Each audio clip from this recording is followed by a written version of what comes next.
Sementara itu, Pilkada serentak akan dilaksanakan Rabu besok. Masyarakat di Kabupaten Badung diharapkan menggunakan hak pilihnya sesuai hati nurani untuk menentukan nasib Badung selama 5 tahun ke depan.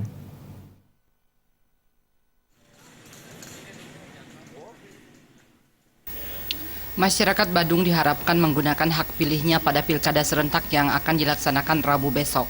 Wakil Ketua DPRD Badung Imade Sunarto menghimbau masyarakat Badung untuk datang ke TPS menggunakan hak pilihnya. Pilkada serentak ini merupakan momen tepat untuk menentukan pemimpin Badung.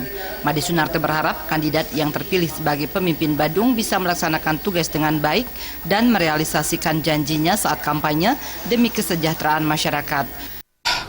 Kami sebagai salah satu pimpinan di DPRD Badung, ya, pertama ingin menghimbau kepada seluruh masyarakat Badung agar melaksanakan besok hak pilihnya, berbondong-bondong ke TPS mulai jam 7 pagi sampai jam 1 untuk memberikan hak pilihnya kepada kandidat masing-masing.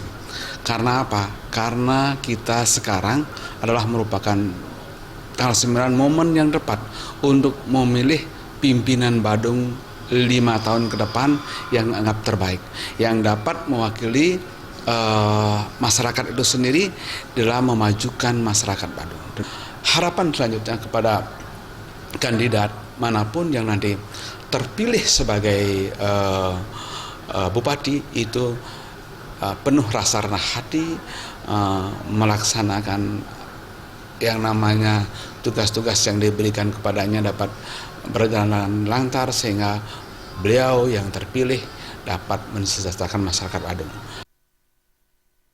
Sunarto juga mengingatkan semua pihak untuk tetap menjaga kondusivitas pilkada agar seluruh tahapannya berjalan aman, tertib, dan melahirkan pemimpin yang benar-benar pilihan nurani rakyat Kabupaten Badung.